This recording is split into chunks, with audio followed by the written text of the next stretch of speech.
Sai Ram, dear listeners. Live broadcast of the proceedings from the Sai Kulwant Hall at Prasanthi Nilayam will follow shortly. Please stay tuned.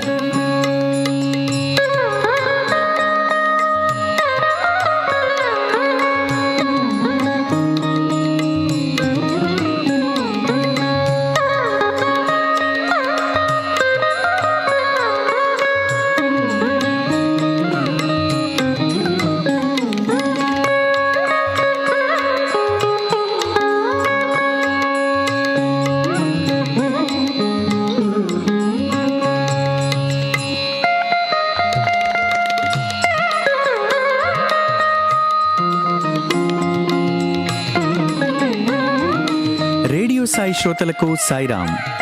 మరికొద్దిసేపట్లో Prashanti నిలయంలోని Sai Kulwant సభా మండపం నుండి ప్రత్యక్ష ప్రసారాలను మీరు వింటారు. దయచేసి వేచి ఉండండి.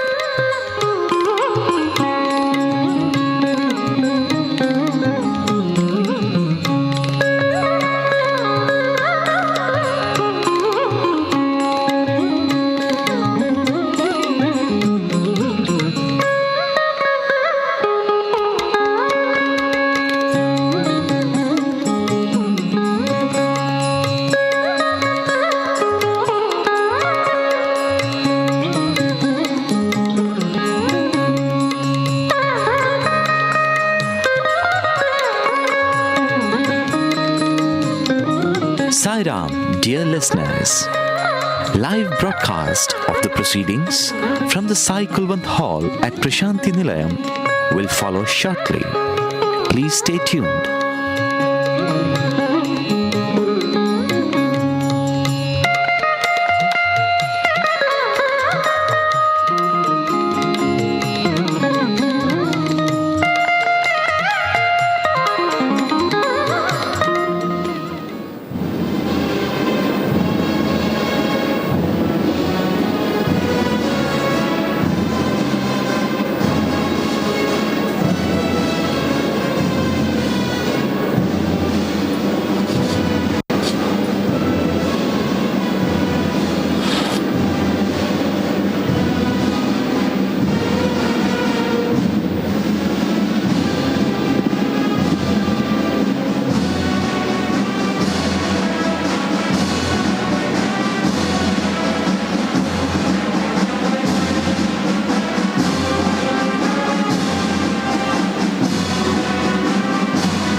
श्रीगुरुभ्यो नमः। हरि ओम्। वेदमनोच्चाचार्यो अन्तेवासिनमनुषास्ति। सत्यं वद धर्मं चर स्वाध्यायान् मा प्रमदः। आचार्याय प्रियं धनमाहृत्य प्रजातन्तुं मा व्यवच्छेत्सीः।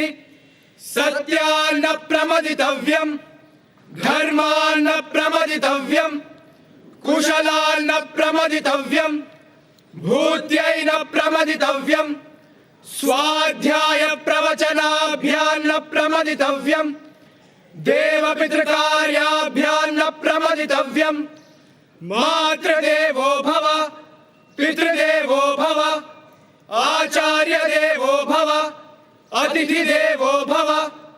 यान्यनवद्यानि कर्माणि तानि सेवितव्यानि नो इतराणि। यान्यस्माकं सुचरितानि तानि त्वयोपास्यानि no इतराणि।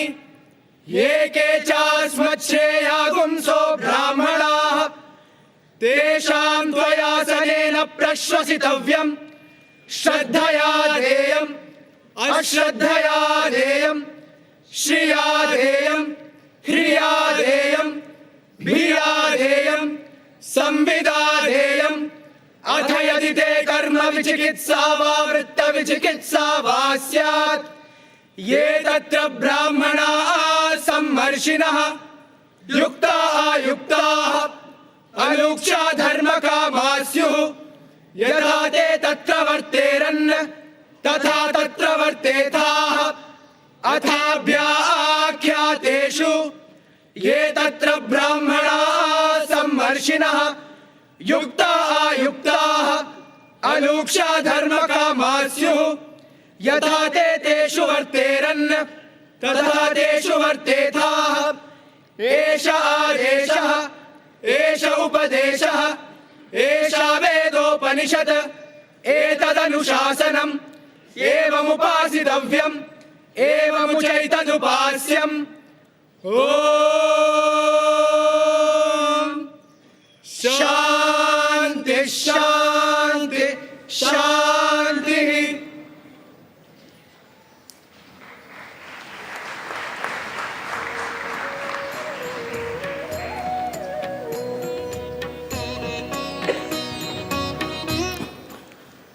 Revered Founder Chancellor Bhagawan Sri Sathya Sai Baba, I have the honor to pray to you to declare the convocation open.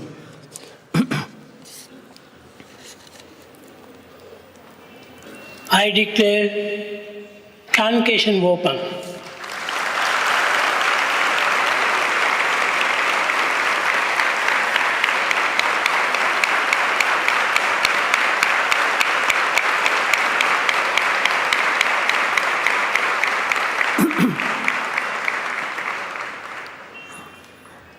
Om Shri Sai Ram. Om Sai Ishwaraya Vidmahe Satya Devaya Dhimahi Tannah Sarva Prachodayat. I offer my most respectful, humble and loving salutations at the lotus feet of my beloved Bhagawan Sri Sathya Sai Baba.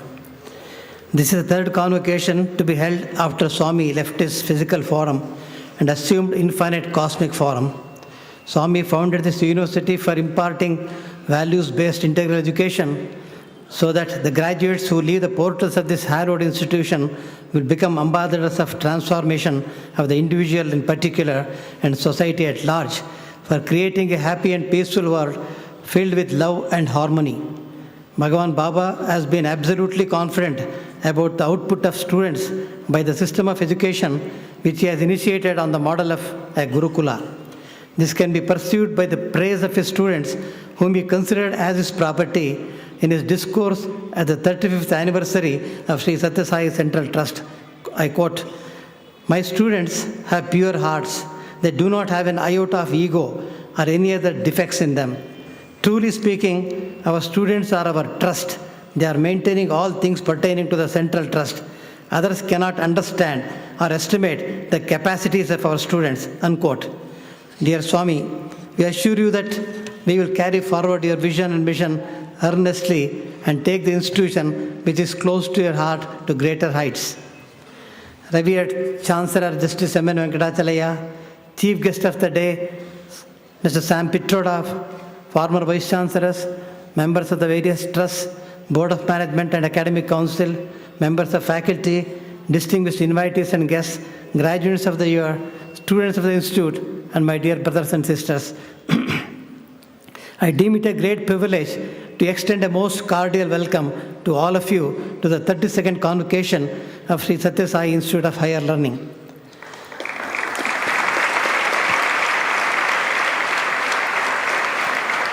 I am honored to introduce our Chancellor, Justice M. N. Venkatachalaya, the former Chief Justice of India. Justice Venkatachalaya graduated from the University of Mysore, obtaining BSc and LLB degrees. He started general practice of law in 1951. He was appointed as the Judge of Karnataka High Court in 1975 and elevated as Judge of Supreme Court in 1987.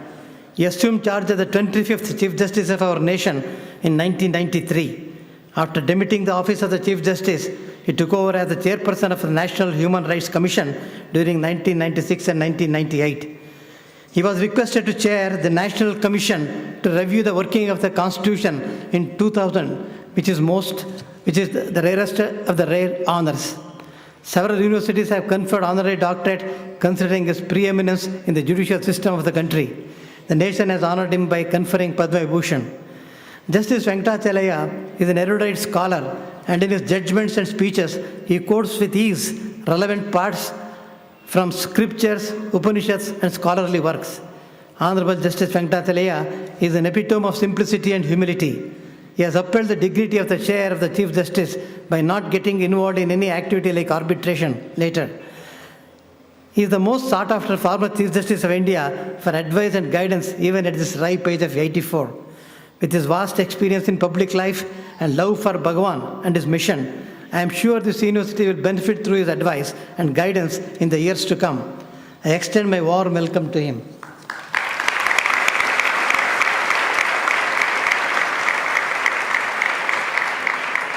We are honored to have Dr. Satyanarayan Gangaram Pitroda, popularly known as Sam Pitroda, an internationally respected development thinker, policymaker, telecom inventor, and entrepreneur who has spent over 4 decades in information and communication technology and related human and national development initiatives. Credited with having laid the foundation of India's technology and telecommunications revolution in the 1980s, Mr. Pitroda has been a leading campaigner to help bridge the global digital divide.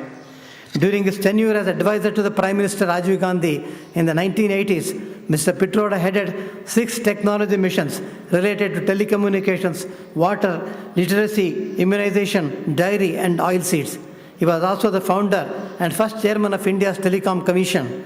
In these roles, he helped revolutionize India's development policies and philosophies with a focus on access to technology as the key to social change. I distinctly remember how one had to wait for hours or even days for a trunk or international call to materialize. Mr. Pitroda was chairman of the India's National Knowledge Commission during 2005-2009, an advisory body to the Prime Minister of India set up to provide a blueprint for reform of the knowledge-related institutions and infrastructure in the country. The Commission has offered a series of recommendations on various aspects of the knowledge paradigm to help India meet the challenges of the 21st century. He is currently advisor to the Prime Minister of India on public information infrastructure and innovations and has undertaken the ambitious task of providing a plan for creating digital infrastructure in the country for enhancing governance and improving delivery of public services. He is also the chairman of the National Innovation Council, which is working on several initiatives to boost innovation performance in the country. He is also working with Law Ministry and other stakeholders for enhancing the use of ICT in justice for improving delivery of justice. Mr. Pitroda is also the chairman of the Smart Grid Task Force set up under the aegis of the Ministry of Power, Government of India. He has also been appointed as one of the founding commissioners of the United Nations Broadband Commission for Digital Development. He is also part of an empowered committee on the promotion of semiconductor wafer fabrication and manufacturing units in India, constituted by Ministry of Communication and Information Technology. He also headed the expert group on the modernization of railways, which submitted its report in 2012. He has recently been appointed as chairman of an expert committee set up to review the functioning of Prasar Bharati by the Ministry of Information and Broadcasting. He holds close to 100 worldwide patents and has published and lectured widely in the United States, Europe, Latin America, and Asia. He has been honored by DataQuest, International Telecommunication Union, IEEE Communication Society, and many universities. Government of India conferred Padma Bhushan in 2009. Mr. Pitroda had his early education, the master's degree in physics and electronics from Maharaja Sayajirao University in Vadodara, and further education from Illinois Institute of Technology in Chicago. With all his achievements, Mr. Sam Pitroda is very simple and unassuming. 2 years back, he addressed the participants of Innovation Conference held in our university from Chicago over Skype. When he saw the audience wearing all white, he took time to change to white from red shirt. I have personally experienced his humility and simplicity when I worked as the chairperson of the subcommittee of the Science and Mathematics of National Knowledge Commission. Mr. Pitroda has imbibed the Gandhian philosophy and is deeply influenced by Mahatma Gandhi. I very warmly and affectionately welcome him.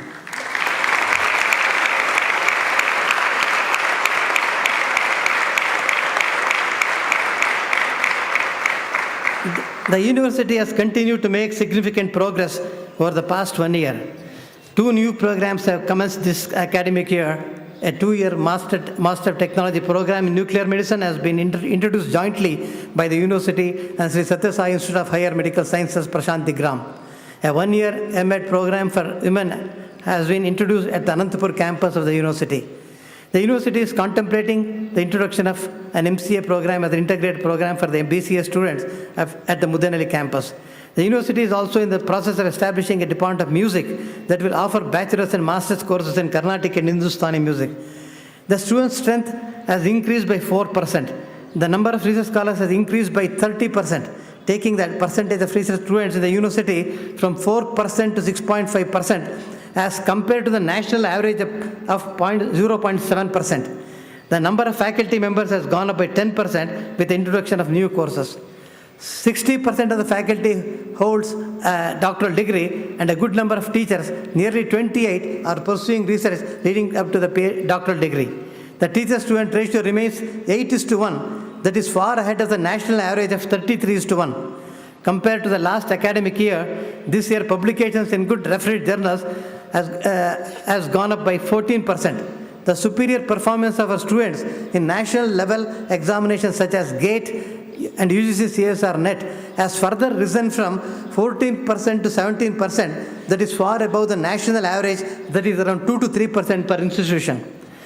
A number of workshops and conferences have been conducted at the university over the last academic year. These workshops and conferences have brought a large number of invited experts and eminent academicians who, along with the visiting faculty from academia and industry, have helped in the enhancement of knowledge and skills of our faculty and inspired the students. In keeping with the vision of the founder Chancellor, Bhagawan Sri Sathya Sai Baba, the university is in the process of setting up a state-of-the-art Sri Sathya Sai Center for Advanced Studies, an innovative research center to explore and promote the convergence of basic and translational interdisciplinary research in environment, health, and energy. Teachers and senior research scholars have been deputed to participate and present papers at conferences in India and abroad, including talks on Bhagavan and his message. The new extension building of around 44,000 square feet with classrooms and a 250-seat conferencing facility will be ready for occupation in a month's time. A new wing has been added to the hostel at Prasanthi Nilayam with additional accommodation for around 140 students. An apartment complex for teachers and quarters for workers at the Anantapur campus have also been completed. The divine hands of our beloved Bhagavan is guiding, leading, and protecting us in all our endeavors. Let us pray to Him to reside in our hearts always and bless us. Once again, I warmly welcome each one of you to this auspicious ceremonial function. Jai Sai Ram.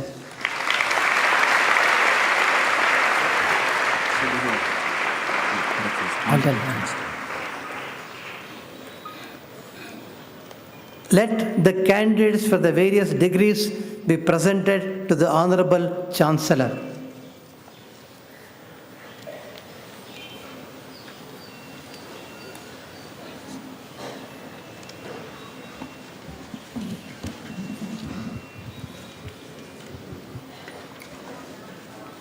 Honorable Chancellor, Justice M.N. Venkatachalaya, with the blessings of our revered Founder Chancellor Bhagawan Shri Sathya Sai Baba, I beg to present to you the candidates named in the list for the degrees of Bachelor of Arts, Bachelor of Arts Honours, Bachelor of Science Honours, Bachelor of Science Home Science, Bachelor of Commerce Honours, Bachelor of Education, Master of Arts, Master of Science, Master of Business Administration, Master of Technology, Master of Philosophy, and Doctor of Philosophy.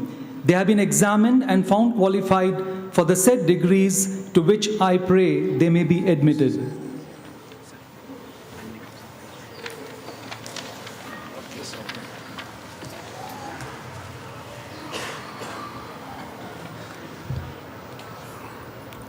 By virtue of the authority vested in me as Chancellor of the Sri Sathya Sai Institute of Higher Learning, I admit the candidates named in the list to the said degrees.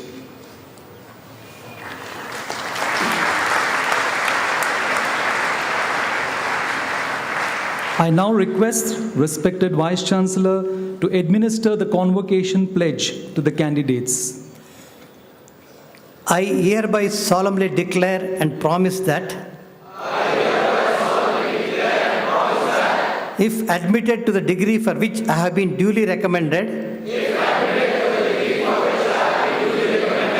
I will, in my daily life and conversation, and in thought, word and deed, conduct myself as befits a member of Sri Sathya Sai Institute of Higher Learning, that I will, to the utmost of my capacity and opportunity, support the cause of sound learning, humanity, morality and spirituality, and that as far as lies in me, I shall uphold and advance the social and indeed all-round welfare of my countrymen and fellow men. The candidates may resume their seats.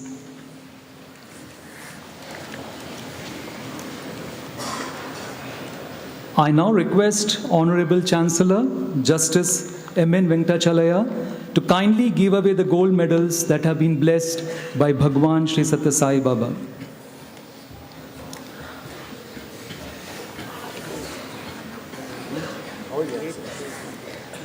Justice P.N. Bhagwati Gold Medal. This medal is awarded to Shri Dinesh Majeti for distinction in M.Tech Computer Science. This medal is instituted in honor of Justice Prafulla Chandra Natparlal Bhagwati. He is a freedom fighter, lawyer. He served as judge of the Gujarat High Court, Chief Justice of the Gujarat High Court, later Chief Justice of India from 1985 to 1986. He was Chairman, United Nations Human Rights Committee, former Chancellor, Hyderabad Central University. He was conferred the Padma Vibhushan in 2007. He was formerly the Honorable Chancellor of the Sri Sathya Sai Institute of Higher Learning and was also member of the Sri Sathya Sai Central Trust and was member of the Sri Sathya Sai Institute of Higher Learning Public Charitable Trust since its inception. The 9th President of India, Dr. Shankar Dayal Sharma Gold Medal. This medal is awarded to Shri K.N. Karthik for distinction in M.Tech Applied Optics. This medal is instituted by His Excellency Dr. Shankar Dayal Sharma. He served as the 9th President of India from 1992 to 97, the 8th Vice President of India from 1987 to 92. He was the Governor of Andhra Pradesh from 84 to 85, Cabinet Minister holding portfolios of Education, Law, Public Works, Industry and Commerce, Chief Minister of Madhya Pradesh from 52 to 56.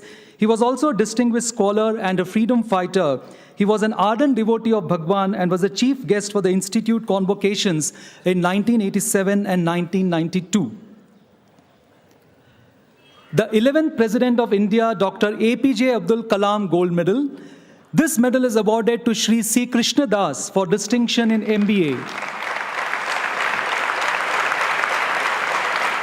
This medal is instituted in honor of His Excellency Bharat Ratna Dr. APJ Abdul Kalam, who served as the 11th President of India from 2002 to 2007. He made the nation proud by designing the SLV rocket that placed India's first satellite in orbit. He served with distinction in various capacities, first in ISRO and then in DRDO. He served as the Chief Scientific Advisor to the Prime Minister of India. The Government of India has conferred on him Padma Bhushan in 1981, Padma Vibhushan in 1990, and Bharat Ratna in 1997. He's a devotee of Bhagwan and was the chief guest at the Institute Convocations in 2002 and 2006. Shri Burugala Ramakrishna Rao Gold Medal. This medal is awarded to Shri Rashmi Ranjan Jaina for distinction in MBA Finance. This medal is instituted by His Excellency Shri Burugala Ramakrishna Rao, a distinguished freedom fighter. He served as Chief Minister of Andhra Pradesh from 1952 to 1956, Governor of Kerala from 56 to 1960, Governor of Uttar Pradesh from 1960 to 1962. He was an ardent devotee of Bhagwan, and he was among the first translators of Bhagwan's discourses into Hindi and English on many occasions. The first Vice-Chancellor, Sri Sathya Sai Institute of Higher Learning, Dr. V.K. Gokak Gold Medal. This medal is awarded to Sri G. Sai Sudhir for distinction in MSc Mathematics. This medal is instituted in honor of Padma Shri Professor Vinay Krishna Gokak, first Vice-Chancellor of the Sri Sathya Sai Institute of Higher Learning, an eminent scholar and writer. He also served as Vice-Chancellor of Bangalore University, President, National Sahitya Academy, Director, Institute of Advanced Studies, Simla, and Institute for Indian and Foreign Languages, Hyderabad. He was a recipient of the prestigious Sahitya Academy Award, the Jnanapeeth Award in 1990, and he was also conferred the Padma Shri by the Government of India in 1961.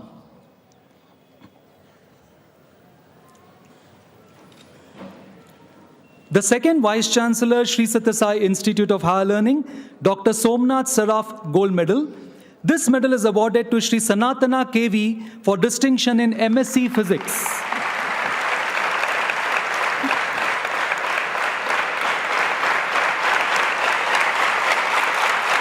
This medal is instituted in honor of Dr. Somnath Saraf, who was the second Vice-Chancellor of the Sri Sathya Sai Institute of Higher Learning, an eminent educationist, Educational Advisor Planning Commission, Advisor on Educational Policy and Planning, Government of Bhutan, UNESCO's Chief Technical Advisor to Afghanistan, and he was Senior Consultant to UNESCO's International Institute for Educational Planning, Paris. The third Vice-Chancellor, Sri Sathya Sai Institute of Higher Learning, Professor S. Sampath Gold Medal. This medal is awarded to Sri Sai Shiv Narayan for distinction in MSc Nanoscience and Nanotechnology. This medal is instituted in honor of Professor S. Sampath, third Vice-Chancellor of the Sri Sathya Sai Institute of Higher Learning, eminent computer scientist and educationist. He served as Deputy Director, IIT Madras, Director of IIT Kanpur, Head R&D and Quality Assurance Division of Bharat Electronics Limited, Member of Union Public Service Commission, Members of Electronics Commission, President of Computer Society of India, and Chairman of Recruitment and Assessment Center of DRDO. The fourth Vice-Chancellor, Sri Sathya Sai Institute of Higher Learning, Dr. K. Hanumantappa Gold Medal. This medal is awarded to Sri V. Dhyanesh Vinayak for distinction in MSc Chemistry.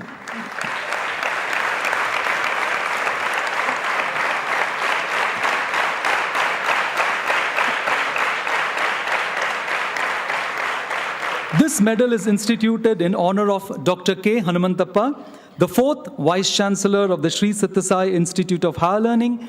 He also served as Vice-Chancellor of Bangalore University, a distinguished educationist, a renowned expert in management and finance, and he was recipient of several national and international awards.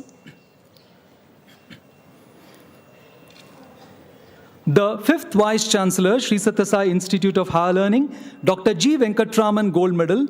This medal is awarded to Sri Ranjan Dev Kota for distinction in MSc Biosciences. This medal is instituted in honor of Padma Shri Professor Ganeshan Venkatraman, fifth Vice Chancellor of the Sri Sathya Sai Institute of Higher Learning, an eminent physicist, served in Baba Atomic Research Center and the Indira Gandhi Center for Atomic Research, Director Anurag Defense Research and Development Organization, President Indian Physics Association, recipient of the Sir C.V. Raman Award of UGC in 79, Padma Shri 91, Indira Gandhi Award of Indian National Science in 94, Sir C.V. Raman Centenary Award 2003-2004. Above all, he has been playing an active role in taking the message of Bhagwan to millions of devotees through Radio Sai Global Harmony.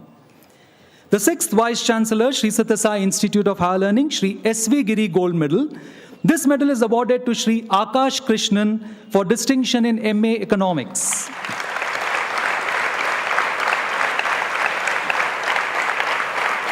This medal is instituted in honor of Sri Setu Raman V. Giri, IAS retired, sixth Vice Chancellor of the Sri Sathya Sai Institute of Higher Learning, an erudite scholar, eminent civil servant, former permanent secretary to the Government of India in the Department of Agriculture and later in the Department of Education, former Central Vigilance Commissioner, Government of India, and currently Sri Giri is a member of the Sri Sathya Sai Central Trust.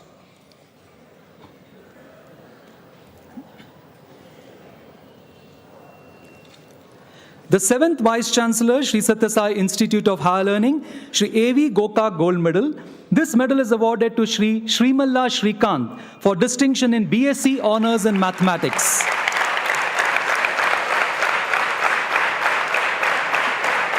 This medal is instituted in honor of Sri Anil Vinayak Gokak, IAS retired, seventh Vice Chancellor of the Sri Sathya Sai Institute of Higher Learning, an eminent civil servant, served as Secretary to the Government of India in the Ministry of Program Implementation and Departments of Telecommunications and Fertilizers, served as Cement Controller, Government of India, Managing Director, Food Corporation of India, and also member of the Advisory Board at the Reserve Bank of India. The eighth Vice Chancellor, Sri Sathya Sai Institute of Higher Learning, Professor Vishwanath Pandit Gold Medal. This medal is awarded to Sri Ramakrishnan A.R. for distinction in BCom Honours. This medal is instituted in honor of Professor Vishwanath Pandit, 8th Vice Chancellor of the Sri Sathya Sai Institute of Higher Learning, served as Professor of Economics and Dean, Faculty of Arts at the Sri Sathya Sai Institute of Higher Learning, Professor of Economics and Director, Center for Development Economics at the Delhi School of Economics, Macroeconomic Planning Advisor to the Government of Sri Lanka, held senior advisory assignments with United Nations, New York, President, Indian Econometric Society, recipient of Swami Pranavananda Saraswati UGC National Award. He played a very important role in the establishment and growth of the Department of Economics at the Institute and was among the founding fathers of the business school at the Institute. The Vice Chancellor, Sri Sathya Sai Institute of Higher Learning, Professor J. Shashidhara Prasad Gold Medal. This medal is awarded to Sri Rajesh Shivkoti for distinction in BA Honours in Economics. This medal is instituted in honor of Professor Javre Gowda Shashidhara Prasad, 9th and current Vice Chancellor of the Sri Sathya Sai Institute of Higher Learning. He served as the Vice Chancellor, University of Mysore from 2003 to 2007, Fellow of the Institute of Physics, London, a member of prestigious academic bodies such as the Indian Association of Physics Teachers, American Institute of Physics, USA, Optical Society of America, USA, International Liquid Crystal Society, Indian Liquid Crystal Society, Indian Crystallographic Association, Material Research Society of India, and a recipient of the prestigious Aryabhatta Award for Scientific Achievement. Shri Shankar Rao B. Chavan Gold Medal. This medal is awarded to Kumari R. Divya for distinction in B.Ed.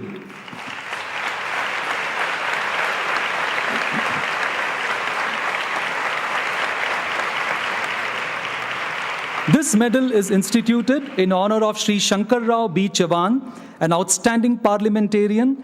He served twice as the Chief Minister of Maharashtra from 1975 to 1977 and later from 86 to 88. Subsequently, he served as Cabinet Minister, Government of India in the Ministries of Education, Defence, Home and Finance, an ardent devotee of Bhagwan, and was the chief guest of the Institute Convocations in 1986 and 1994.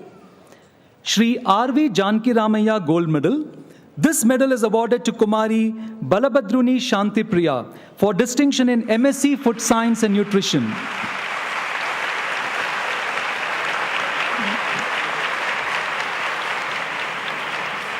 This medal is instituted in honor of Shri R.V. Janki Ramaya Garu, member of the Sri Sathya Sai Central Trust since inception, a relentless social worker with national fervor, having great concern for the poor and needy. He played an invaluable role in the development of the village of Puttaparthi and is remembered by all with a deep sense of gratitude. Mother Ishwarama Gold Medal. This medal is awarded to Kumari V. Namrata Jagdeo for distinction in MSc Food Technology.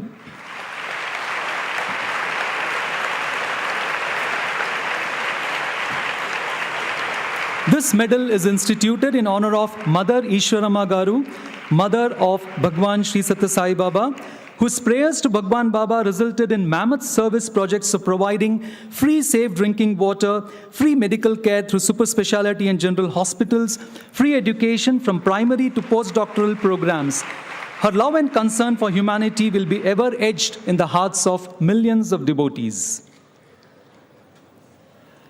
Srimati M. Venkamma Gold Medal. This medal is awarded to Kumari Sunandini Haldipur for distinction in MA English Language and Literature.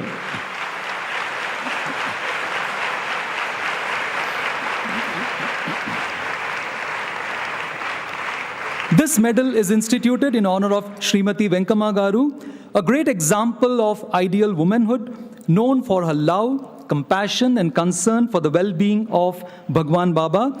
She will be remembered for her tireless service and devout, simple, and endearing personality. Srimati A. Parvatama Gold Medal.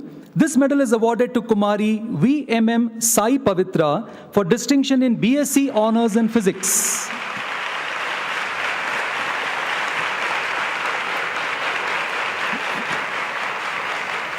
This medal is instituted in honor of Srimati A. Parvatama Garu, who was blessed to serve Bhagwan with love and devotion for many years. She remains in the memory of every devotee as a tender-hearted, endearing personality.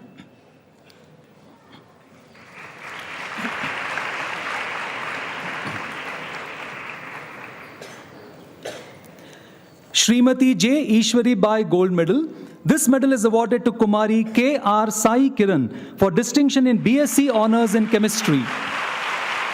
This medal is instituted in memory of a mother by Dr. Mrs. J. Geeta Reddy, an eminent gynecologist by profession, cabinet minister in the government of Andhra Pradesh. She represents Zahirabad constituency in Medak district and is presently Minister for Major Industries, Sugar, Commerce and Export Promotion in the government of Andhra Pradesh. She was awarded the Indira Gandhi Sadbhavana Award in 2008 and is also president of the Andhra Pradesh Women's Cricket Association. Above all, she has been an ardent devotee of Bhagwan Baba for over 2 decades. Srimati R. Sundari Kondalrao Gold Medal. This medal is awarded to Kumari A.B. Aishwarya for distinction in BSc Honours in Biosciences.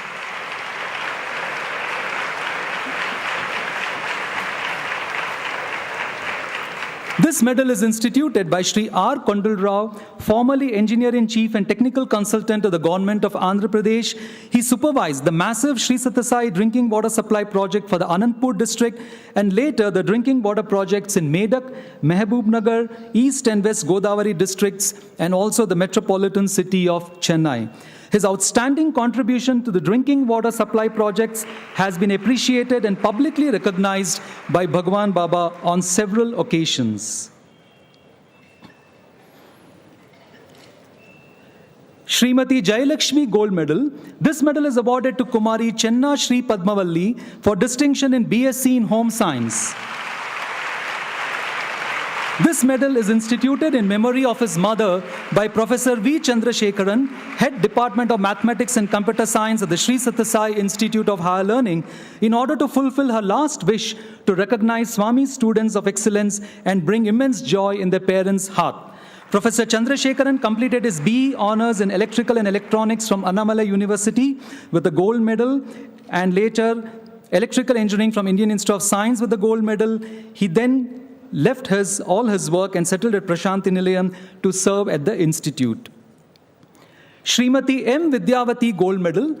This medal is awarded to Kumari Latika Kalyan for distinction in BA. This medal is instituted in memory of a mother, Dr. M. Gayatri, who has been serving in the Sri Sathya Sai General Hospital at Puttaparthi since 1991 and currently serving at the Sri Sathya Sai Institute of Higher Medical Sciences. Her mother, Srimati Vidyavati, daughter of freedom fighter, was an ardent devotee of Bhagwan. Her marriage was performed by Mahatma Gandhi during his visit to Guntur. She was the president of Priyadarshini Mahila Mandali, a women welfare organization that provided job-oriented training to women. Srimati Paningipalli Lakshmi Narsamma Gold Medal. This medal is awarded to Kumari Akriti Pradhan for distinction in MPhil in Food Science and Nutrition in the category of Sciences. This medal is instituted in memory of his mother by Dr. P. Venugopal. Dr. Venugopal graduated from the All India Institute of Medical Sciences, was awarded the Gold Medal of Merit by the then Prime Minister of India, Pandit Jawaharlal Nehru. He joined as faculty at AIIMS in 1971, established the Open Heart Surgery and the Cardiothoracic Center. He was the Dean of AIIMS in 2002 and 2003. He has provided significant help to establish the cardiac surgical facilities in our super specialty hospitals, and in fact had the privilege of conducting the first surgery in both the hospitals at Puttaparthi and Whitefield. Dr. Tanuku Ramarao Gold Medal. This medal is awarded to Kumari Manisha Thakuri for distinction in MPhil in English Language and Literature in the category of Humanities.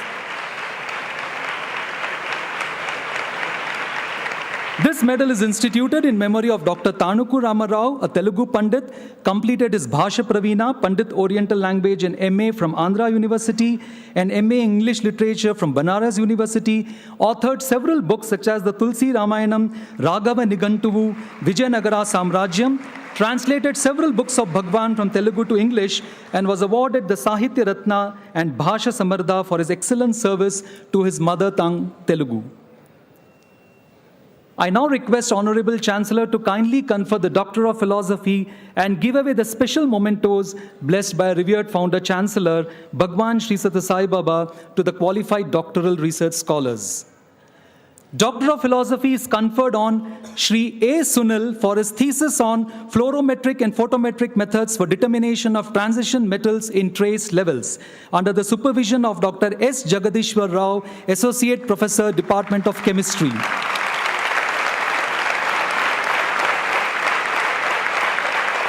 Shri Sunil's research work focused on eco-friendly approaches, environmental-friendly technologies characterized by low emission of pollutants, determination of broad spectrum of analytes at low concentrations. The developed methods were applied to determine the toxic elements in environmental and biological samples which cause variety of health problems. As part of the thesis, he published 14 papers in international peer-reviewed journals and conferences. Doctor of Philosophy is conferred on Shri Venel Raj in Biosciences for his thesis on studies in biodiversity of Eagle marmelos, Korea, using morphological traits and molecular markers under the supervision of Professor R. Baswaraju, Head Department of Biosciences. Shri Venel Raj carried out ethnobotanical surveys that corroborate the mythological significance, religious sanctity, sacredness, and use of bilva in various issues related to health and socio-care. Ecomorphological investigations conducted on selected populations of bilva trees in the Sri Sathya Sai Taluk revealed enormous variations in their morphological traits and proved that these trees are under continuous biological stress. As part of the thesis, Venel Raj has published 15 papers in international peer-reviewed journals and conferences. Doctor of Philosophy is conferred on Shri Sai Malleshwar in Biosciences for his thesis on Pila globosa, a sentinel organism to monitor climatic stress in the ecosystem, mechanisms of adaptation, under the supervision of Professor R. Basvaraju, Head Department of Biosciences. Sri Maleshwar's research highlighted the effect of climatic environmental factors leading to physiological stress on the living organisms. Pilla globosa, an amphibious Indian apple snail endemic to the hilly terrain of Puttaparthi region, was used as a model organism to study the same. As part of the thesis, he published 10 papers in international peer-reviewed journals and conferences. Doctor of Philosophy is conferred on Sri Devi Sudhir Kumar in Computer Science for his thesis on topology and routing-aware mapping on parallel processors under the supervision of Professor Ashok Srinivasan, Professor, Department of Computer Science, Florida State University, USA.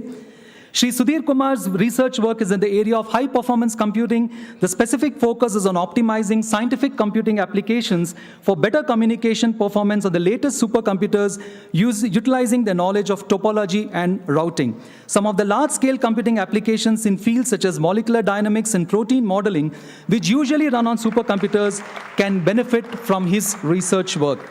As part of the thesis, he published 4 papers in international peer-reviewed journals and conferences.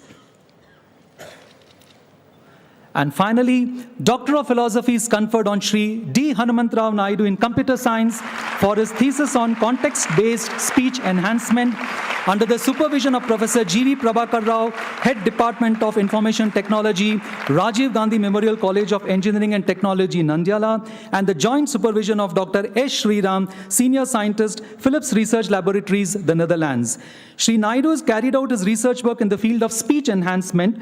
The problem of speech enhancement deals with reduction of noise from human speech containing noise. He has proposed a technique to speed up by 10-fold an existing speech enhancement algorithm, thereby making it practically applicable.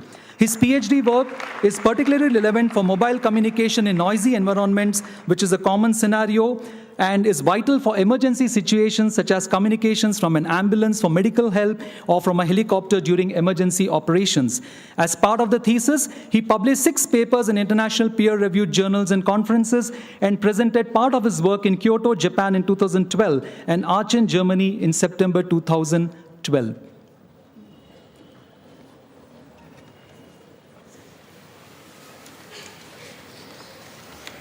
I have the honor to request Mr. Sam Pitroda, the chief guest of today's convocation, to deliver the convocation address.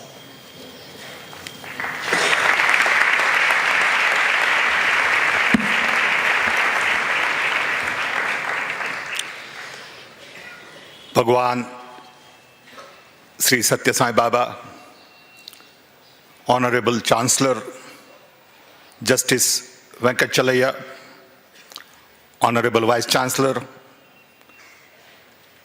Sridhar Prasad, formal Vice Chancellors, Board of the Trustees, Management, Deans, faculty members, dear students,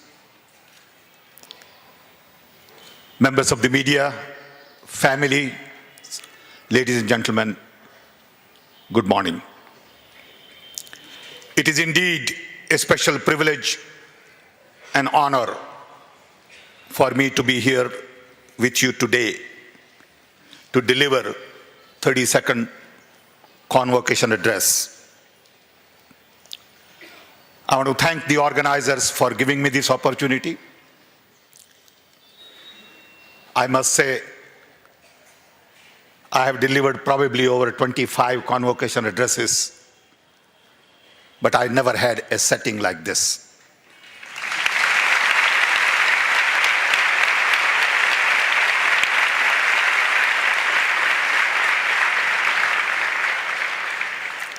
It is overpowering, inspirational, emotional,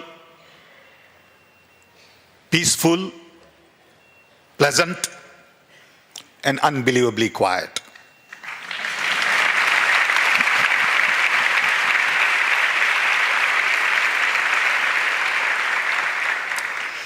This is my first visit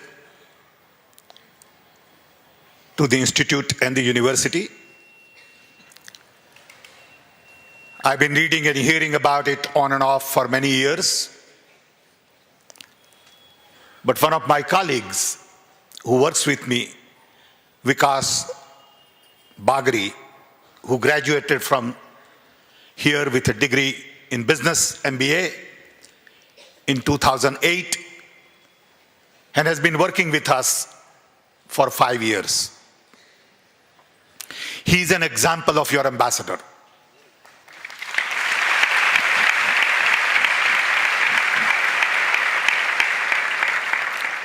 Very sincere, honest, hardworking,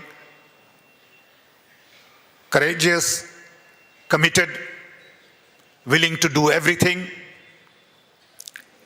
discipline that I see here, ability to analyze things, creativity, ethics, everything you can ask for, you see in him, and you all should be proud of the institution you have.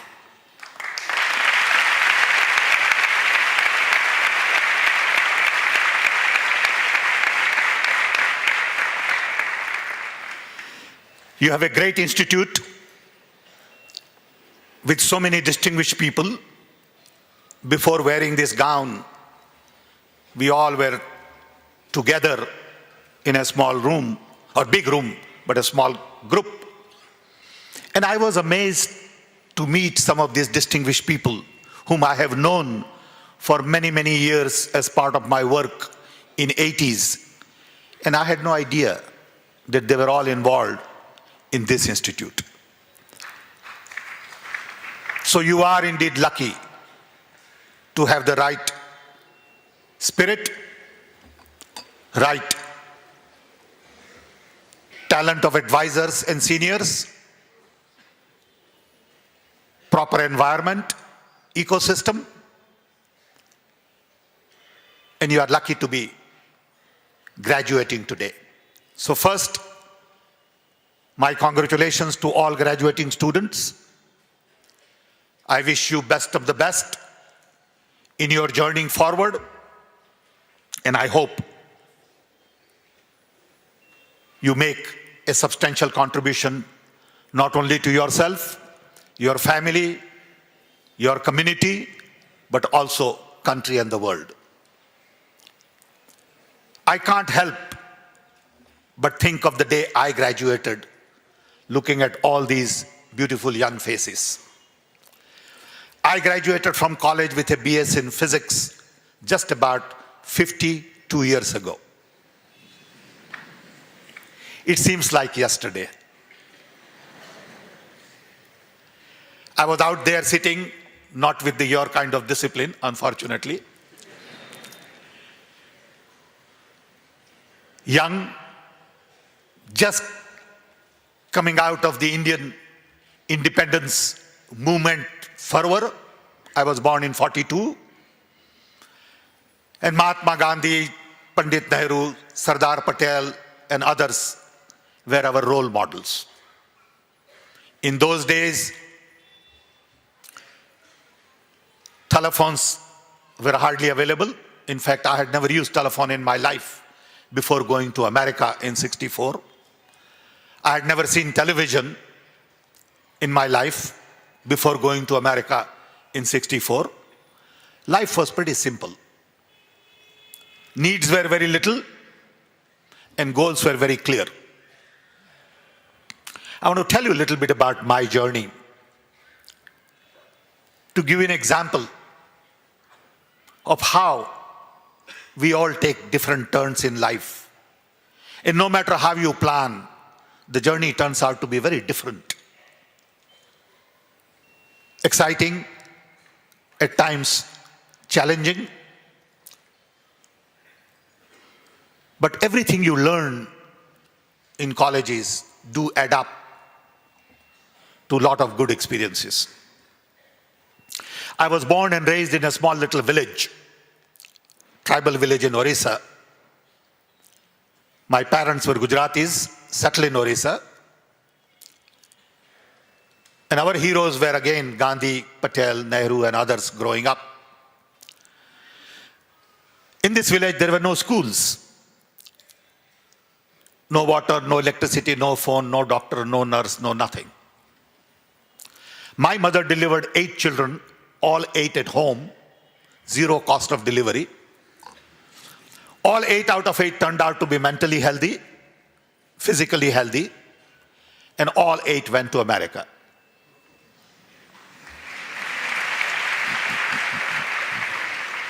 Because then that was the way to get out of poverty. My father had 4th grade education. He was a carpenter. And his dream was to make sure that his children, like every Indian parents, do get good education. I must tell you, nowhere else in the world, parents spend so much time and energy and money and resources to educate their children than in India.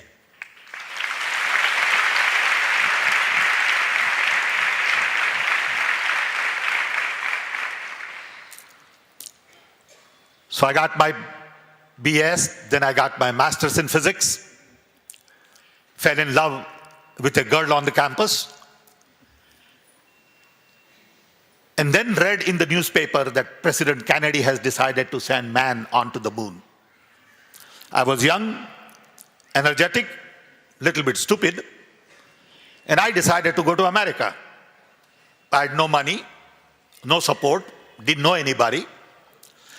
So I found some money, borrowed some, and then took a boat from Mumbai to Genova, through Karachi, Aden, Port Said, Alexandria, Naples, Genova. Took a train from Genova to London, took a plane from London to New York, and took a bus from New York to Chicago. Never been there, never seen snow, didn't know what cold meant. And all of a sudden realized that ignorance is going to help. Went to college, and then I had gone to get a PhD in physics. When my professor told me that it takes 7 years to get a PhD, I had a girlfriend, my priorities had changed, and I decided to get a master's in electrical engineering because I could get that in 1 year. Did that, called her to America, got married. Started my life. Spent years calling my family one by one to America, putting them through college, working hard, built a business in 1974, sold the business in 79, and then came to Delhi in 1980, and I had never been to Delhi before. So I tried to make a phone call to my wife. And I tried, and I couldn't make a phone call. So fair amount of arrogance and lot of ignorance said, I'm going to fix this. If I had known everything I know today about India, I would have never even tried it. I learned that ignorance is a great asset. If you know too much, sometimes you back off.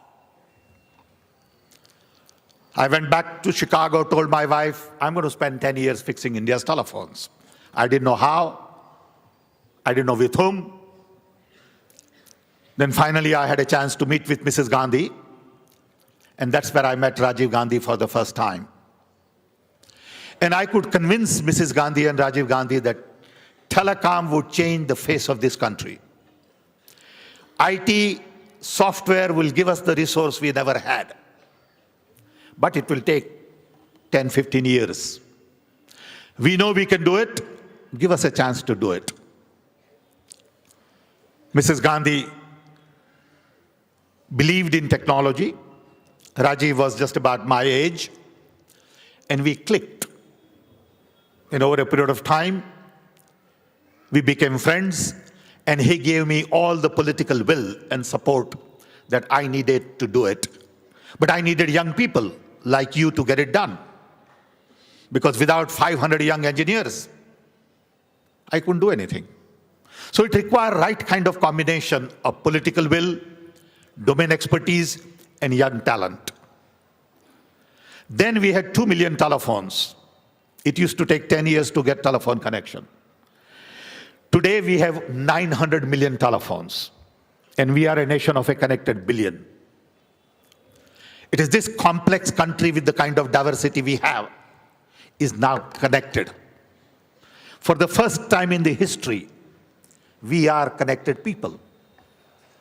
Anyone can pick up phone from any corner of the country and talk to anybody else. It is a very powerful fabric that we have created for the unity of this country. It is for development of this country in a very different way. It cuts across all barriers: religion, languages, physical location, customs. This powerful tool now is going to be an instrument to build New India. And very few really understand the power of connectivity. I've been saying that the first phase of telecom revolution is over, but the second phase of telecom revolution is about to begin. So I worked here during Rajiv Gandhi's time for about 10 years. Then I had a heart attack, I had a quadruple bypass, and I basically ran out of money. I had worked for 10 years, I'd spent all my money, and when Rajiv Gandhi died, I basically lost my heart. I had to go back to pay for my children's tuition. I decided to go back to America, but by then I had given up my US nationality, so I had to go on a tourist visa. I went on a tourist visa, but I couldn't work there on a tourist visa. So I spent a lot of time restructuring my life. My mother was there, my father had died there, and no one in the family knew that I was completely broken. Broken in terms of heart, lost my friend, had no money, because everyone assumed that I was powerful, I had all that you needed, and no one could deal with the fact that it was all gone. But you needed inner strength to build again. So I always tell my friends, my highs are very high and my lows are very low. My roller coaster ride is unbelievable. I built the businesses, made money, and then in 2004, when I heard on television that Congress party did not do anything for 50 years, I felt insulted. I picked up phone and called Mrs. Sonia Gandhi and I said, I'm going to come campaign for the party because this is just not acceptable. We have done so much in India. The fact that we can feed 1.3 billion people today on our own is a great accomplishment by our agricultural scientists. We are a nuclear power. We just sent a mission to Mars. We are the largest producer of milk in the world. We have eradicated polio. We don't have guinea worm. And millions of our children can go to college and schools. And you tell me we didn't do anything? Just not acceptable. So then I decided to come back, worked on the National Innovation Advisory Council with Mrs. Gandhi, had opportunity to work on National Knowledge Commission, and then decided to focus on building public information infrastructure to really democratize information. Because I am convinced that the poverty today is poverty of information. If we can empower our people with knowledge, education, information, they will figure it out on their own. Don't underestimate the power of people in rural India. Don't underestimate the knowledge of our young. We have not been able to give them tools. To an extent, Gandhiji's dream of Ram Rajya was not possible because we didn't have the tools and the internet. Internet and web has changed everything. It has changed business models, delivery systems. It is changing governance, education, health, agriculture, banking. Almost everything we do today is basically obsolete. Everything we do needs to be done differently, keeping in mind internet, keeping in mind new technology. So when government introduced right to information, I believe that was the biggest decision in the history of India. Very few people understand the power of right to information. By introducing right to information, we said, we are going to empower every human being in this country. It will take time. It will take probably 10 years, 20 years. But the process is on. Whenever you introduce an instrument like that, it takes time to settle. It creates confusion. People misuse, people abuse. We have right to information, but we don't have information organized in a manner it can be used. So our job is to really organize information. So we are creating two major networks, one called Knowledge Network, to connect all our universities, R&D institutions, ultimately libraries and others, with 40 gigabit bandwidth to transfer large amount of information. So our scientists can collaborate better, share resources, and expedite research and development. Second network is to connect 250,000 local panchayats to optical fiber. When that happens, all our villages would have huge amount of broadband capacity. These two networks will cost us about 50,000 crores. Government has approved funding. We are building it. First one is already built. Second one will be built in next 18 months. In addition, we are creating platforms for ID that Nandan Nilekani is working on. For GIS, Dr. Kasturirangan, Dr. Ramaswamy, Dr. Nayak are working on. Applications, Dr. Garola, where information on food distribution, Narega, driver's license, passport, income tax, all would be organized. We are computerizing 32 million court cases because it takes 15 years to get justice today. We need to organize and computerize police, CBI, prisons. All of this work is going on. And then people say, not much is happening. Indian conversation today is rubbish. It is all about cricket, Bollywood, and political gossip. We need to change that conversation to things like this. We need to really take this lead forward to talk about Indian values, Indian customs, indigenous development. A nation of 1.3 billion can't be doing nothing. There are lots of good people in this country doing lots of good work. They don't get any recognition. It is time to change the conversation in this country. And young can do that, and you need to take the lead. I get disappointed when young in India don't demand change. You are the constituency who should be demanding change. But you're not demanding change. You put up with the way things are. So when this public information infrastructure is built in maybe 2-3 years, at the cost of about 100,000 crores, education will change completely. And a lot of education institutions don't want to recognize that. I've been saying that I really don't need teacher to deliver content and create content. Content is already created by best of the best in the world. It's available on the net. And today I need teacher to be a mentor. But none of our teachers are trained to be mentor. Similarly, the delivery of health services, delivery of government services, all of this is going to change drastically in a very short period of time. And you need to be the agent of change. You need to innovate. You need to think differently, recognizing that information brings about openness, accessibility, connectivity, networking, democratization, decentralization, and as a result, social transformation. We are at a tipping point in India, believe me. If we don't take care of next 10 years, we are headed for a disaster. Next 10 years are going to be the most critical years in the history of India, mainly because of the potential of technology and the energy in our young.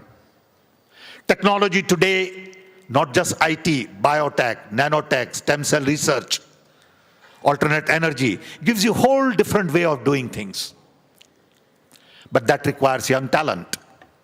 That requires new minds. Because today in India, systems are basically designed to promote perk, privilege, patronage. It is not designed for productivity, performance, processes. And we need to change that. We cannot go on protecting the old system with old guards. That phase is over. They did a great job. With great respect, we need to move on. It is good to look at history to gain strength and perspective. But it is wrong to get stuck in the past. It is time to look forward and not look backward. World is looking to India to provide leadership because the Western models based on consumption are not scalable, sustainable, desirable, workable. India needs to provide new model of development to the world. India needs to really lead the growth. We must continue to grow at the rate of 8 to 10%, and we must focus on bottom of the economic pyramid. We must lift 400 million below poverty line, and we must build inclusive society. Society where everyone has a place. Everyone is equal. Everyone is respected. And we have been doing that. We have been living with it for centuries. And we cannot come up with ideas to divide our systems. And that's where young have to play an important role. So we need to innovate. How do we innovate in a system like this? So we created National Innovation Council, sectorial councils, state level councils. We are creating $1 billion fund. We are going into clusters. But then the innovation is not about products, markets, services. It is not just about globally competitive marketplace. It is about innovations in governance, innovations in lifestyle, innovations in education, innovations in health. Everywhere I look around, I see a great need to change the paradigm. And I get upset when people don't welcome change. Everyone in India tells you why it can't be done. Everyone takes great pride in identifying a problem. You don't need talent in India to identify a problem. Nor do you need talent to suggest solutions. You really need courage and talent to go get it done against all the odds. Dr. Kurian, when he started work on milk, didn't wait for anybody. He just went and did it. Took him 40 years. All of these things that focus on nation building require long commitment. Nothing happens for less than 20 years. All my business colleagues, I tell them, you are building a company, we are building a nation. Building a nation is very complex, very different. Requires different kind of parameters, different mindset. Building a company is easy. Productivity, efficiency, cost reductions, rules and regulations, and boom, you can do it. Our task is very complex, and our collective task, when I say our task, I mean you all, is to build a very strong, secular, united nation, which gives direction not only to India, but to the world. World is looking, and world is interested in India's development. How do we get everybody to rally? But if we can't put our own house in order, how do we get everybody to rally? So we feel when you look at the media that everything is falling apart. Morals are going down, work ethics are bad, everybody is stealing everything, rich are becoming richer, poor are not being paid attention to, and it's a chaos, confusion, contradictions. But then you look at the young and the tools and technology, you see great hope. You feel we can change the face of this country in 20 years if we just turn it over to young. And that is the requirement of the day. So when I see a lot of these graduate students, my message to them is build very strong self. Build self that is going to serve people. But first you got to serve yourself. If you can't serve yourself, you can't serve anybody. So get a good job, work hard. There is no substitute for hard work. Look beyond your personal interest to community interests and really create hope. This morning I had an interesting opportunity to meet the father of your Vice Chancellor, Sashidhar Prasad's dad, Javare Goida, or I can't pronounce the name properly. He's 100 years old. And he came to have breakfast with us. Full of energy, could hear, talk, think, discuss. And he said, you know, Mr. Pitroda, I read your report from the National Knowledge Commission. And when you recommended mission on translation, I was thrilled. 100-year-old man talking not about past, but talking about future.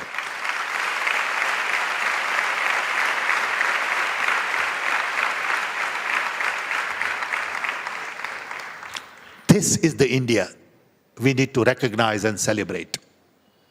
He had no complaints, was no negative, and he gave me joy. He made me feel that there is hope. I think there are lessons to learn from so many different interesting people in our society, but they don't get the kind of exposure in the public. Some actor will get an exposure. Some cricket player will get an exposure. These are the heroes of India.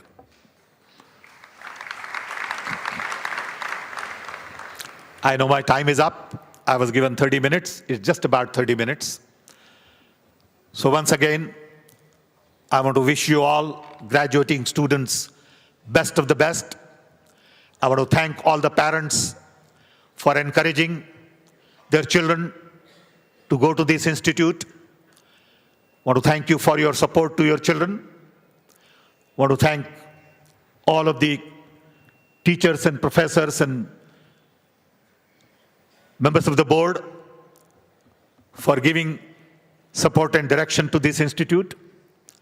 And finally, really genuinely thank you from bottom of my heart for giving me this opportunity and this great platform to have a conversation. Thank you. Thank you.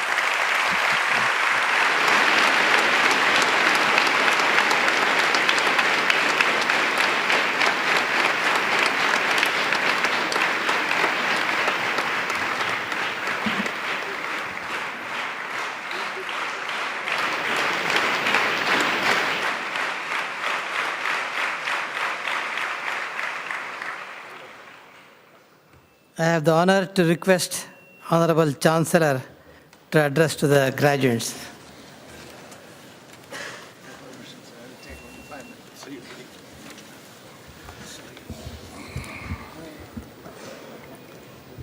Esteemed Dr. Sam Pitroda, honored chief guest at the convocation of the Sri Sathya Sai Institute of Higher Learning and University, esteemed Dr. Professor Shashidhar Prasad, Vice Chancellor, esteemed Sri V. Srinivasan,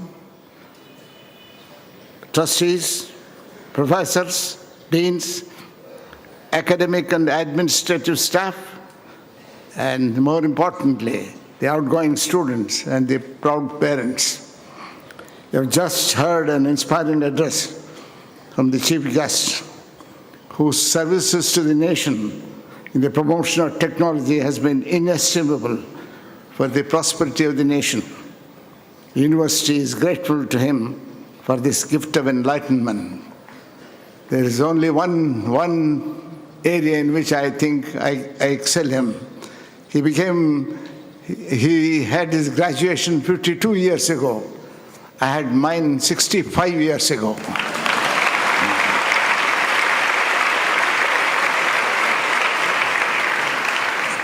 He spoke of the communication as empowerment. How true.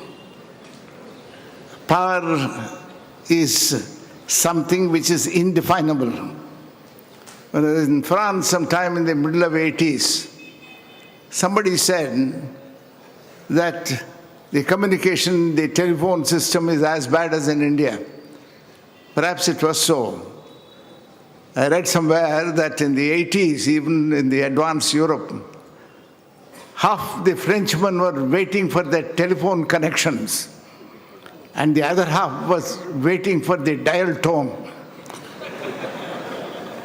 On this memorable occasion, I convey to the outgoing graduates my affectionate greetings and congratulations. May your future be bright and prosperous. May your energies be directed towards the building of a prosperous nation and a just and caring society. May you bend your great talents and energies for the advancement of human welfare in the true tradition of Sri Sathya Sai Baba's legacy. Confucius said, "It is dangerous to live in interesting times. Science and technology forever bring civilizational changes in your attitudes, lifestyles, and our quality of life and living standards. We live in a knowledge society. All civilizational changeover points or crossover points in history are marked by the advent of new sources of energy. Knowledge is today our energy source. Universities have to be intellectual powerhouses. It is a fundamental premise that while growth of scientific knowledge is essential, a corresponding growth of true wisdom is equally essential. Advancement of knowledge without corresponding growth of wisdom is a sure recipe for disaster, as recent history has shown. While in terms of scientific and technological advancement, the 20th century was just 100 years of science and growth, the 21st century will, in terms of the explosion of technology, will not be just 100 years, but 20,000 years. The issues at the interface of science and technology on the one side, and human survival and human welfare on the other, will be mind-boggling. In Puttaparthi, in the Sathya Sai Institute of Higher Learning, we witness an enormous experiment going on. In this geographically small corner of the world, a great experiment in human engineering and man-making is going on. This is the most unique phenomenon currently in this country. This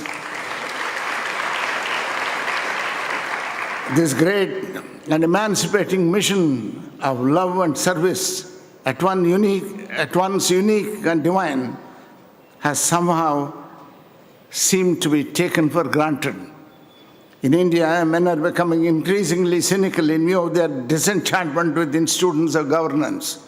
A pervasive sense of frustration as a moral equivalent of defeat is clouding men's legitimate aspirations of advancement and prosperity, hand in hand with the Western world. Knowledge can be divine or diabolic, depending on what ends it is put to serve. That discrimination comes out only by wisdom and goodness.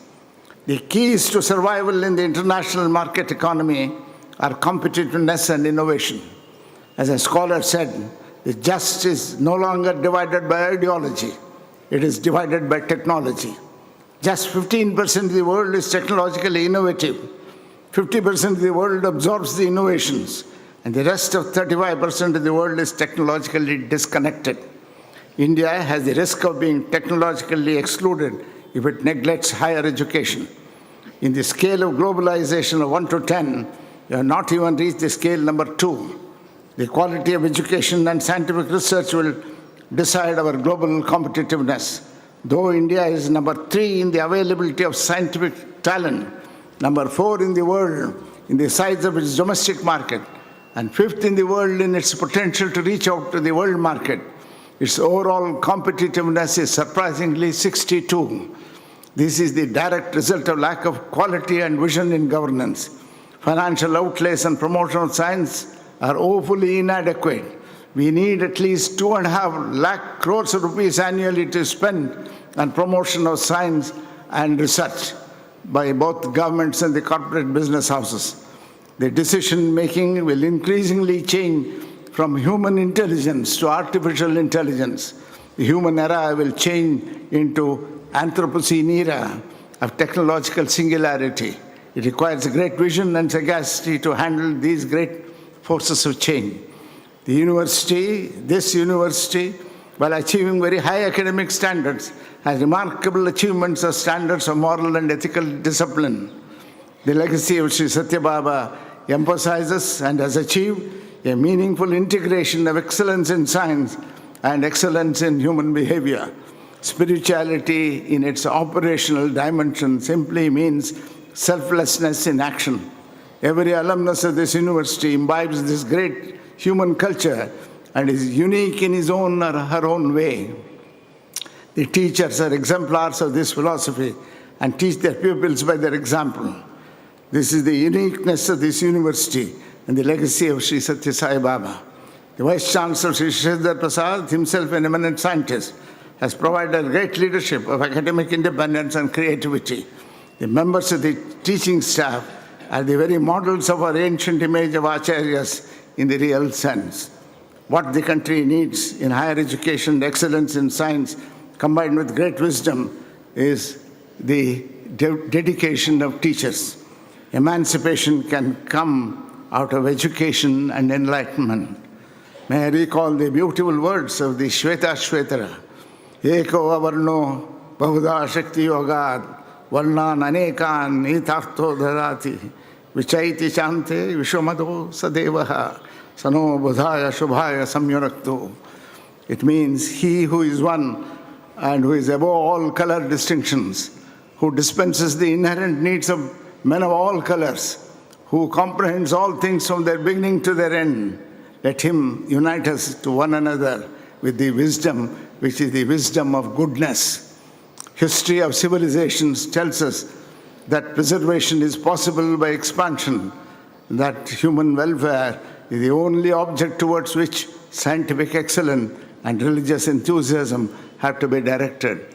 History has been unkind to idlers. Youngsters first must understand that hard work, incessant hard work, well-directed, coordinated hard work alone can raise them above the morass into which our society has degenerated and rise to the heights which can make this nation proud. Thank you very much for your patience.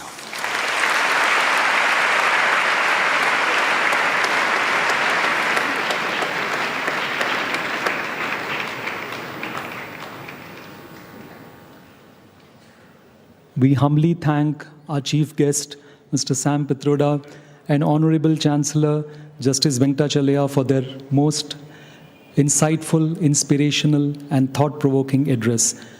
We now pray for the benediction by the revered Founder Chancellor, Bhagawan Sri Sathya Sai Baba.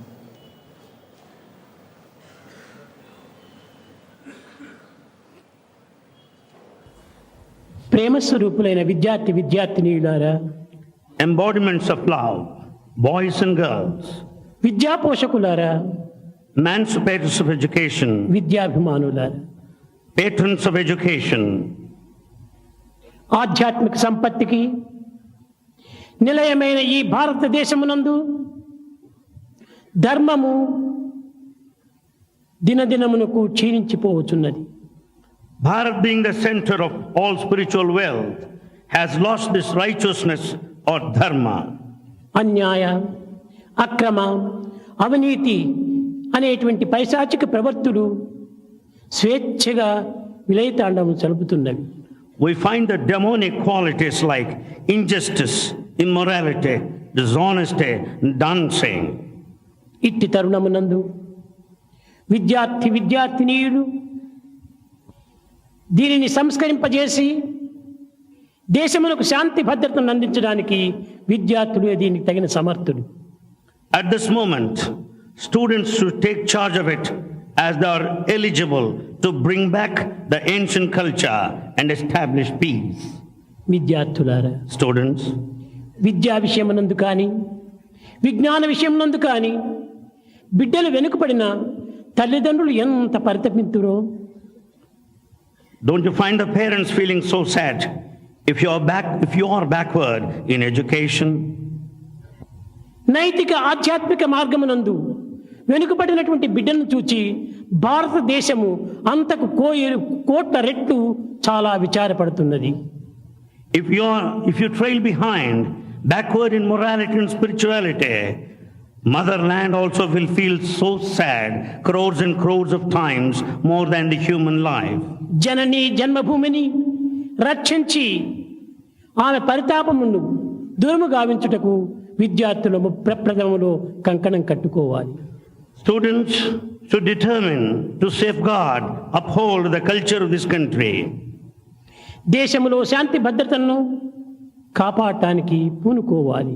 They should determine to bring back the peace, safety and security in this country. దేశమనగా ఏమిటి? మట్టి కాదు, మానవులే. The motherland does not mean the dust alone, assembly of human beings. విద్య అనగా ఏమిటి? What is meant by education? ఎట్టి విద్యను ఈనాడు బిడ్డలు ఆచరించాలి, అనుభవించాలి. What sort of education should you receive and acquire? విద్య యొక్క ప్రమాణములు ఏమిటి? What is the standard yardstick? ఎట్టి విద్య మానవుని యొక్క అభ్యుదయానికి సాధన కలుగుతుంది. What sort of education ensures progress of humanity? ప్రస్తుతపు విద్య వల్ల కలిగేటువంటి యొక్క ప్రయోజనం ఏమిటి? What is the use of the present day education system? ఈ పంచతంత్రములను ఏ మానవుడు పరిశోధించి పరిశీలించి అనుభవించి ఆనందించి జగత్తుకు అందించునో వాడే విఘ్నుడు. The one who understands the meaning and knows the answers to these questions, practices and follows, adheres to these principles and delights himself is truly a knowledgeable person. ఇంకా సంస్కారం లేనిటువంటి చదువు చల్లని కాసు వంటిది. And education without this culture is like a coin which is useless, fake one. ఈ చల్లని కాయను బిచ్చగాడు కూడాను అంగీకరించడు. A coin which is not genuine is not going to be accepted even by a beggar. సంస్కారం లేనటువంటి వ్యక్తిని ఎవరు కూడాను గౌరవించరు. No one would be respected without culture. ఇలాంటి పరిస్థితులు యందు మానవులకు సంస్కారము, శీల సంస్కారం అత్యవసరము. At this moment, culture and character in particular are very essential. ముఖ్యముగా ఈనాడు విద్యా విధానమునందు అనేక విధములైనటువంటి విప్లవమైనటువంటి మార్పులు సంభవించాలి. Most importantly, revolutionary changes in education must take place. స్వతంత్రం వచ్చి 50 సంవత్సరములు అయినప్పటికీ అనేక కమిటీలు ప్రభుత్వము పెట్టింది. We completed 50 years of independence and the government constituted several of the ఈ committees. కమిటీలు అన్నీ కూడాను అనేక విధమైనటువంటి ఆదేశాలను అందించినాయి. Committees suggested many of the recommendations and ideals. కానీ అందించినవి మాత్రమే కానీ ఆచరణలో శూన్యం. They simply made certain suggestions, but they have not been followed.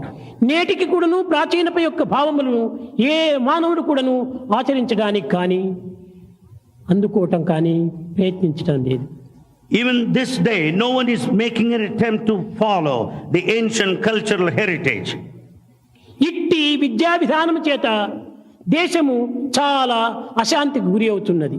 Because of this sort of education system, the country is facing restlessness and agitation. సమస్త అశాంతులకు మూల కారణము విద్యాస్థానమే. In fact, the education institutions have become centers of agitations and disturbances. విద్య అనగా జ్ఞానము అని తెలుసుకోవటము. Vidya, the education meant to know. దీనిని ఆంగ్ల భాషనందు education అన్నారు. This in English language, Vidya, is called education. Education. Education. ఈ ఎడ్యుకేషన్ అనేటువంటిది లాటిన్ లాంగ్వేజ్ నుంచి కూడా వచ్చినటువంటి పదము ఎడ్యుకేర్ అన్నారు.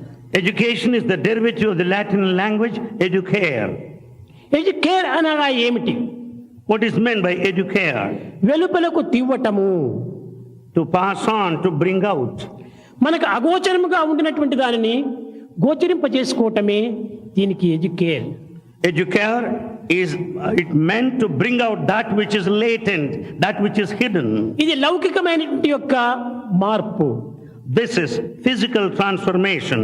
కానీ మరొకటి వెలుపలకు తీయవలసినటువంటిది మానవుని హృదయం నందు ఉన్నటువంటి యొక్క దివ్యమైనటువంటి భావములు ప్రకటించడము. However, there is another interpretation to bring out the divinity, the divine feelings latent in human life. ఒకటి జీవనోపాధి, రెండవది జీవిత పరమావధి. One is earning daily bread living, other is the life itself in general. జీవనోపాధితో పాటు జీవిత పరమావధి కూడాను అత్యవసరము. Along with living, it is also essential to know the goal of life. సైకిల్కు రెండు చక్రములు ఎంత ప్రధానమో, just as the two wheels are essential for a cycle, మానవుని యొక్క జీవిత రథమునకు ఈ రెండు కూడాను అంత ఆధారమే. for the chariot of human life, these two wheels are very essential. ఈనాడు ఒంటి చక్రం పైన జీవితం జరుగుతూ ఉండాలి. Today, the whole chariot is moving on one. కేవలం జీవనోపాధి అనేటువంటి యొక్క దీనిపైనే ఆధారపడి ఉంటుండాలి. Everything centered around this living aspect. ఇది కూడాను క్రమక్రమేణా దినదినములకు అరిగిపోతున్నది. It also withers as time passes off.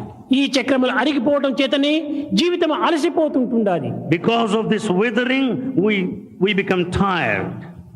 మానవత్వంలో ఉండినటువంటి దివ్యత్వాన్ని గుర్తించడానికి ఏ మానవుడు కూడాను ప్రయత్నించటం లేదు. No man is making an attempt to know the divinity in human life. తానెవరు అనేటువంటి ఒక సత్యాన్ని కూడాను తాను గుర్తించడానికి ప్రయత్నించడం లేదు. He is not making any kind of attempt to know what he really is. అది ఏ జీవిత పరమావధి. That is the main goal of life. తన అంతర్భావమునందు ఉన్నటువంటి యొక్క ఆత్మతత్వాన్ని, అంతర్హృదయమునందు ఉన్నటువంటి యొక్క దివ్య ప్రకాశాన్ని వెలుగులకు తీవించటమే దీనికి సరైనటువంటి educare. Educare meant to bring out the latent, inherent, immanent, atmic principle. కానీ ఈనాటి యొక్క విద్యార్థులు గ్రంథ పరిచయం మాత్రమే విద్యగా భావిస్తున్నారు.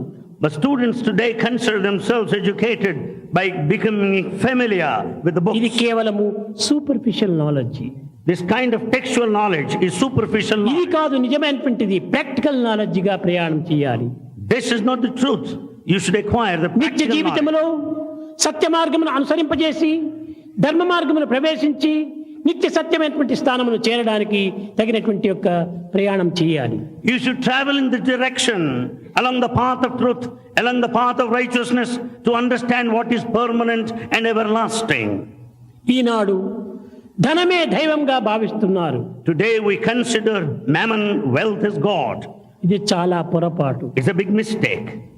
ఈ ధనం అనేటువంటిది మానసిక శాంతిని అందించదు. Money will never confer mental peace. ప్రాకృతమైనటువంటి అనుకూలములు చేకూర్చవచ్చునే కానీ మానసిక శాంతిని చేకూర్చలేదు. It may give you physical worldly conveniences, but not the mental peace. కానీ దీని యొక్క సత్య స్వరూపాన్ని మానవులు గుర్తించుకొనలేక, ప్రభుత్వం కూడాను గుర్తించుకొనలేక విద్యారంగమునందు వివిధమైనటువంటి మార్గములో అభివృద్ధి పొందినదని భావిస్తున్నారు. This truth is not understood by people in general, nor the government, but yet they make certain recommendations in the education field. ఈనాడు భారతదేశం నందు విద్య చాలా అభివృద్ధి చెందిందని విశ్వసిస్తున్నారు. We have full faith that the education is progressing in Bharat today. ఏమిటి ఈ progress? What is this progress? నీతి నియమాలు గ్రంథాన నిలిచిపోయే. The morality and the discipline have confined themselves to books. హృదయమంతయు దుర్గంధ సదనమయ్యే. The heart has become the center of all foul smell. చేతులంతయు స్వార్థంపు చేతులయ్యే. The hands have become totally selfish. ఇది ఏ progress ఈనాడు విద్యలందు? This is the progress in the modern education. ఇది ఆ progress? Is that progress? నిజమైన యొక్క విద్య యొక్క లక్షణం ఇవియా? Are these the qualities of education? ఇది ప్రోగ్రెస్ గా భావించుకోవటం చాలా అవమానకరం. It's a matter of shame to take this as progress. ఇవి ప్రోగ్రెస్లే కాదు. It is not a progress. ఇలాంటి భావాన్ని ఈనాడు మానవుని హృదయంలో ప్రవేశించి సరి అయినటువంటి యొక్క మార్పులు తెప్పించడానికి ప్రయత్నించాలి. We should entertain such feelings in our heart and rectify the defect. తాను చదివిన చదువును సమాజంలో ప్రవేశపెట్టి All the education he acquires should be made use of for the betterment of సంఘం society. యొక్క క్షేమాన్ని మనం ఆశించాలి. We should always pray, work for the progress and welfare of the society. Ultimately, సత్యం కీర్తి ద్వయం స్థిరం. in fact, this truth and reputation, they will be permanent. ఈ రెండింటిని మనం సత్యంగా భావించుకోవాలి. Consider these two. మిగతావంతా కూడా పాసింగ్ క్లౌడ్స్ వెళ్ళిపోతుంటాయి. All the rest come and pass off like passing clouds. జయాపజయములకు ఏమాత్రం కూడా నువ్వు వెరవకూడదు. Never be bothered of the win or loss. నిందాస్తుతులకు ఏమాత్రం కూడా మనము దాన్ని కట్టుకోకూడదు. Never be bound by this praise or blame. లాభ నష్టములకు ఏమాత్రం కూడా మనం విచారించకూడదు. Never worry yourself because of ఇవన్నీ profit or loss. ప్రకృతి యొక్క సంబంధమైనటువంటి లక్షణములే. They are just natural things that happen in one's own life. Law of nature. That's the law of nature. కనుక దీనికి ఏమాత్రం కూడా మనం విచారించకూడదు. Don't be bothered of these things. సుఖ దుఃఖే సమీకృత్వా లాభో లాభ జయాజయాత్. You should maintain that kind of equanimity in times of profit and loss, victory and defeat. కనుక దీనికి దుఃఖము కానీ ఆనందం కానీ ఏమాత్రం పడకుండా ధైర్యంగా మనము ముందంచి వేస్తూ పోవాలి. Neither should you feel sad nor elated. You should face life with all the courage and valor. కనుక కొంతకాలం లోపలనే మా విద్యార్థులందరూ కూడాను యావత్ ప్రపంచమునకంతా కూడాను ప్రవేశించి సర్వ విధములైనటువంటి సంస్థలు ఎందుకు కూడాను చక్కని కీర్తిని సాధించేటువంటి ఆదర్శాన్ని నిరూపిస్తారని నేను ఆశిస్తూ ఆశీర్వదిస్తూ నేను ఆ ప్రసంగాన్ని విరమిస్తున్నాను. Bhagavan expects our students to go all over the world, work in different institutions everywhere, and set an ideal to everybody, and blessing every one of విద్యార్థులకు you. మరొక చిన్న విషయము. Another advice to students. మీరు ranks తేకపోయినా కూడాను పర్వాలేదు. Doesn't matter if you don't get a rank. మార్కులు తేకపోయినా పర్వాలేదు. Doesn't matter if you don't secure marks. రిమార్కులు మాత్రం తేకండి. But don't get any remark.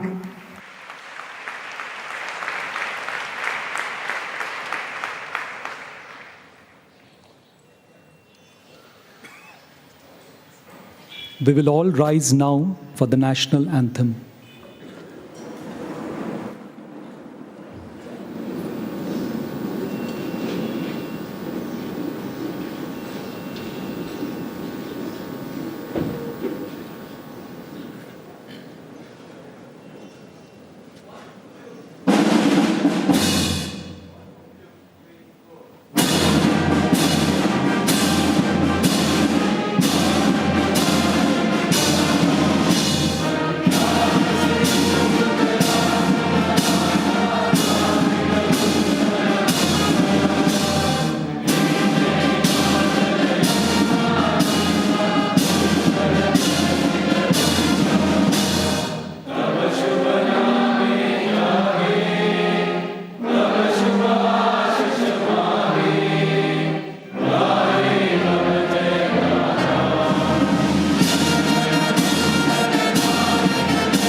All are requested to kindly resume their seats for Mangalarti.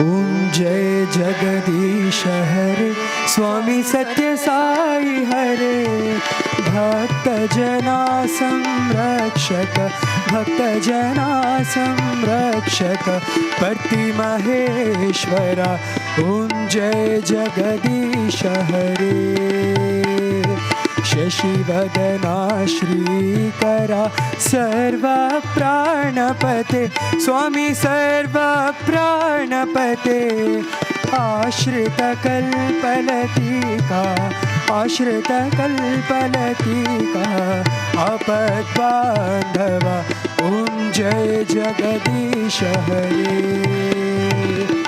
माता पिता गुरुदैवम् ಮರಿಯಂತಯು ನೀವೇ ಸ್ವಾಮಿ ಮರಿಯಂತಯು ನೀವೇ ನಾದ ಬ್ರಹ್ಮ ಜಗನ್ನಾಥ ನಾದ ಬ್ರಹ್ಮ ಜಗನ್ನಾಥ ನಾಗೇಂದ್ರಾಶಯನ ಓಂ ಜಯ ಜಗದೀಶ ಹರೇ ಓಂಕಾರ ರೂಪ ಓಜಸ್ವಿ ಓ ಸಾಯಿ ಮಹಾದೇವ ಸತ್ಯ ಸಾಯಿ ಮಹಾದೇವ ಮಂಗಳ ಹಾರತಿ ಅಂದುಕೋ ಮಂಗಳ ಹಾರತಿ ಅಂದುಕೋ ಮಂದರ ಗಿರಿಧಾರಿ ಓಂ ಜಯ ಜಗದೀಶ ಹರೇ ನಾರಾಯಣ ನಾರಾಯಣ ಓಂ ಸತ್ಯನಾರಾಯಣ ನಾರಾಯಣ ನಾರಾಯಣ ಓಂ ನಾರಾಯಣ ನಾರಾಯಣ ಓಂ ಸತ್ಯನಾರಾಯಣ ನಾರಾಯಣ ಓಂ ಸತ್ಯನಾರಾಯಣ ನಾರಾಯಣ ಓಂ ಜಯ ಸದ್ಗುರುದೇವ ನಾರಾಯಣ ನಾರಾಯಣ ಓಂ ಸತ್ಯನಾರಾಯಣ ನಾರಾಯಣ ನಾರಾಯಣ ಓಂ ನಾರಾಯಣ ನಾರಾಯಣ ಓಂ ಸತ್ಯನಾರಾಯಣ ನಾರಾಯಣ ಓಂ ಸತ್ಯನಾರಾಯಣ ನಾರಾಯಣ ಓಂ ಜಯ ಸದ್ಗುರುದೇವ ನಾರಾಯಣ ನಾರಾಯಣ ಓಂ ಸತ್ಯನಾರಾಯಣ ನಾರಾಯಣ ನಾರಾಯಣ ಓಂ ನಾರಾಯಣ ನಾರಾಯಣ ಓಂ ಸತ್ಯ ನಾರಾಯಣ ನಾರಾಯಣ ಓಂ ಸತ್ಯ ನಾರಾಯಣ ನಾರಾಯಣ ಓಂ ಜಯ ಸದ್ಗುರುದೇವ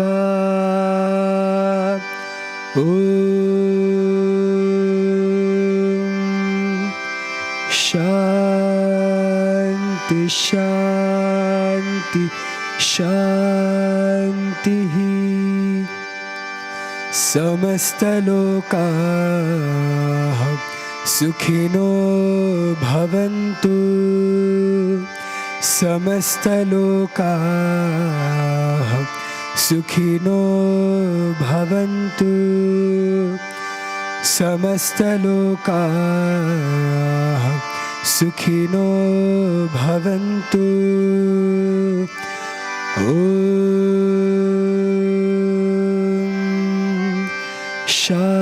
ಶಾಂತಿ ಶಾಂತಿ शांति जय बोलो भगवान श्री सत्य साई बाबा जी की जय।